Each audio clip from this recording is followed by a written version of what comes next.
답변을 받아낼 수 있다고 보여집니다. 근데 저는 또 한 가지 문제가 대변인이 질문권을 쥔다는 겁니다. 네. 그러니까 뭐 무슨 뭐 누군지 모르기 때문에, 그러니까 사실 그 현장에서 대통령이 질문권을 쥐고 기자를 지목하는 방식이 훨씬 공평한 겁니다. 근데 대변인은 어느 사회 무슨 기자인지를 다 알지 않습니까? 근데 지금까지 MBC 기자 질문권 한 번도 주지 않았어요. 끝까지 완전 포인트죠, 오늘. 그러니까 네. 오늘 과연 대통령실이 MBC 기자에게 질문권을 줄 것인가 계속 스며들 텐데 네. 이번에도 안 준다. 그럼 이건 대단히 악의적인 거다. 차별하는 거다라는 판단을 할 수밖에 없고, 대변인은 각사의 뭐 누가 누군지 뭐 이걸 다 알지 않습니까? 그리고 딱 그 어떻게도 그렇게 뭐 KBS, 연합뉴스 뭐 이렇게 하지 않습니까? 근데 제가 한 가지 재밌는 얘기를 들었어요. 어제 대통령실 출입 기자한테. 대통령실이 이번에 질문권을 주는데, 기자들한테 질문권을 주는데 살을 가리지 않는다. 회사를 가리지 않는다. 예. 기자의 성향을 본다. 예. 지금 그건 또 무슨 말일까요? 성향 문건을 지금 명태균 씨도 만들지 않았습니까? 예, 국민의힘 당원 성향 문건을 국민의힘 명태균 씨가 만들어서 어제 뉴스토마토가 보도를 했는데, 대통령실에서 살을 가리지 않고 회사를 보지 않고, 그게 뭐 경향신문이든 뭐 한겨레 신문이든 조선일보든 가리지 않고 기자의 성향을 보고 질문을 시킬 거다.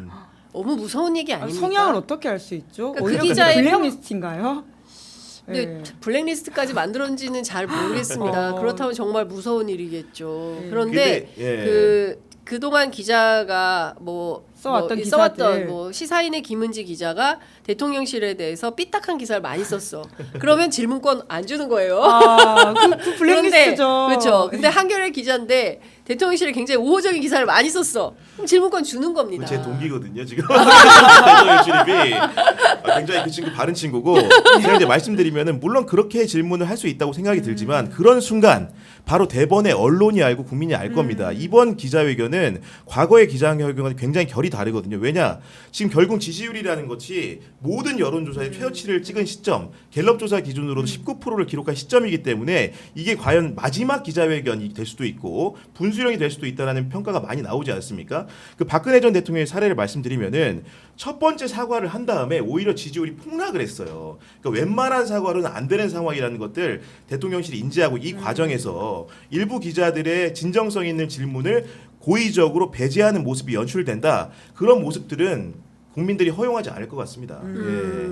근데 이 대통령실은 김건희 여사가 이미 수차례 사과를 했다, 이런 입장입니다. 그리고 어제 제가 그 광주 방송에서 만난 서정욱 변호사, 대통령실에 정통한 것으로 알려져 있는데, 보수가 그때 왜 망했냐, 박근혜가 왜 무너졌냐, 사과해서 그렇다. 사과하면 안 된다. 버텨야 한다.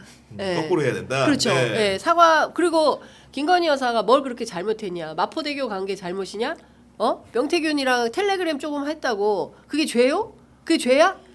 이런 생각이에요. 그럼 계속 하시면 되지 않나요? 왜 기자회견을 하시는 건지 약간 이해가 안 가는데요. 그러니까 기본적으로는 예. 보수의 태도, 친윤의 태도, 대통령실의 입장은 김건희 여사는 이미 수차례 사과를 했고 더 이상도 어떻게 사과를 하란 말이냐?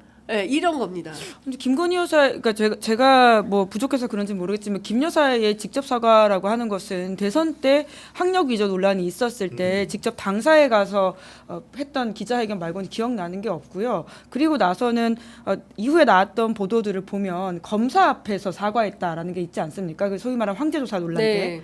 그것 말고는 여사의 직접 사과는 들어본 적도 없는데요. 언제 그렇게 계속 사과를 하고 있다라고 하는 것인지에 대해서 좀 의문이 들고요. 이런 태도라면 오늘 기자회견은 안 한만 못할 것 같다라는 걱정이 들기도 하고, 그러니까 아마 최소한의 어떤 바로미터를 20%를 회복하는 정도의 기자회견을 한다라고 한다면 이제 김 여사의 대외 활동을 어느 정도 중단하겠다 정도의 메시지가 나올 것으로 보이는데요.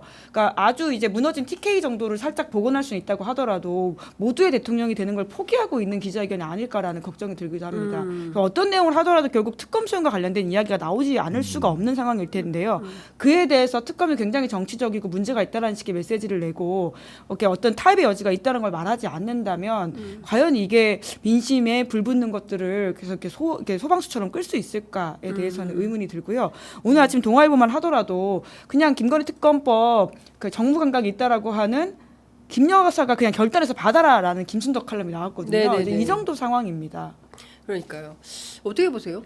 그리고 지금 기본적으로 김건희 여사와 관련된 문제에 대해서는 국민적 눈높이 한동훈 대표가 자주 쓰는 말인데 굉장히 높아져 있어요. 거의 천정에 붙을 지경입니다. 지금 상황이. 그렇기 때문에 웬만한 수준의 사과라든가 그 대외 활동 자제 정도만 가지고는 국민적으로 납득이 안 되는 상황 같고 결국 우리가 전범들을 많이 보지 않습니까? 역대 대통령들이 어떻게 했는가. 예전에 보면 김영삼 전 대통령이 그 아마도 취임 4주년 담화였던 것 같은데 당시 한보 비리 의혹이 터졌을 때 김현철 씨 연루 의혹이 제기되자 그 문제를 푸는 방법들이 해법으로 많이 거론이 됩니다. 당시 어떤 얘기를 했냐면 아들의 허물은 곧 아비의 허물이다. 그리고 당시 의혹 상황이었음에도 불구하고 제 자식의 이름이 거명되고 진실 여부 앞에서 그런 소문이 일고 있다는 것 자체가 제게는 크게 부끄러운 일이라고 했거든요. 결국 그 얘기는 뭡니까? 그 이후에 여러 가지 검찰 수사라든가 이런 것들을 열어주는 포문이 된 겁니다. 그렇기 때문에 대통령 같은 경우에 김건희 여사 문제에 대해서 조금이라도 안위하거나 보호하거나 방비막을 치려고 하는 순간 국민적 역풍은 예고될 수밖에 없는 것이다. 이렇게 생각이 듭니다. 네. 김은지 기자가 출격해라라는 좀 받아주십시오. 가야 되는데 네, 가지를 못하고 예. 있습니다. 그러니까 오늘만 하더라도 보수 언론에서 김 여사 관련된 이야기들이 또 나오고 있거든요. 이제 강찬호 칼럼에서는 어떤 내용이 나오고 있냐면요.